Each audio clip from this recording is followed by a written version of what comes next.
Hi, this is Derek with another movie review for HorrorNerds.com. I'm going to be talking to you today about the movie The Possession.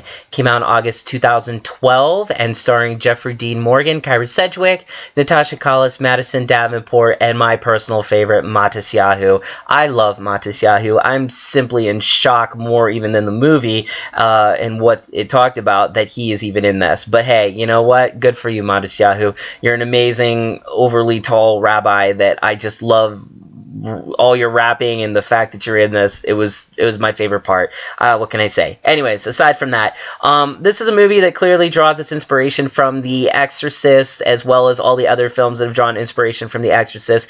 So in that sense, it's filled with just about every cliche you can imagine when it comes to that. Also borrowed a little bit from, I'd say, even parts like The Grudge, where, you know, we saw Sarah Michelle Gellar's character in the shower with the hand growing out of her head, and this, you know, there's a scene which was very much in the trailers where, you know, the girl's brushing her, you know, in her mouth and she's looking and the hand comes out. I didn't care too much for the fact that it borrowed so much from other movies and in a very almost unabashed way.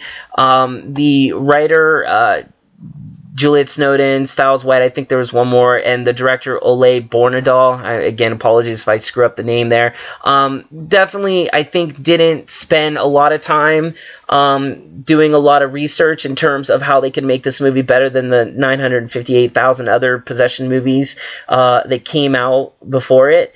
So I can't give it too much credit, but here's the one thing that saves it.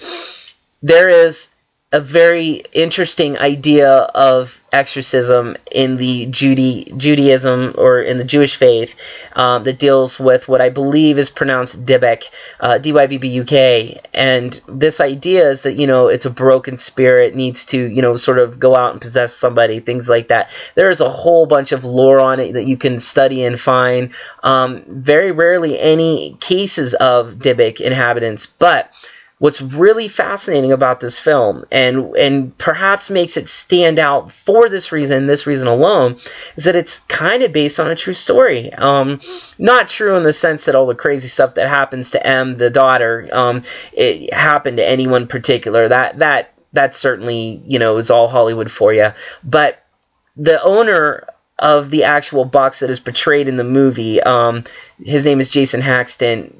He actually went through quite a bit of craziness the minute that box entered his life. And, you know, if you've seen this movie, it deals with this box. It has some interesting items in it, like a ring and a tooth and stuff. And what's really, really amazing is that this box, you know, it almost felt as cursed as, let's say, the movie The Exorcist was. You know, there were all these stories when The Exorcist came out that, you know, after it was filmed, all these bad things happened, you know, just people dying. The cast was cursed, which may or may not have been true. But with this, you know, I believe all the props burned down in the prop, like wherever they were keeping in the warehouse right after the film was done. A neon light exploded right above one of the, I think, producers' heads during filming. I mean, just weird things. And Jason, the owner of the real Dybbuk box that the story is based on, offered to send this to Sam Raimi, who actually helped produce this film. And of course, Sam has to have his hands in everything. But, you know, they're like, no, we don't want it. We don't want to look at it. We don't see it, because it kind of felt real. It felt like this could really have a little bit of truth to it. I'm not sure whatever happened to the box in real life. I don't know where it's ended up, but I certainly wouldn't want it. I will say this, the box does seem to be evil. There seems to be something about it that just doesn't feel right to anyone who's owned it.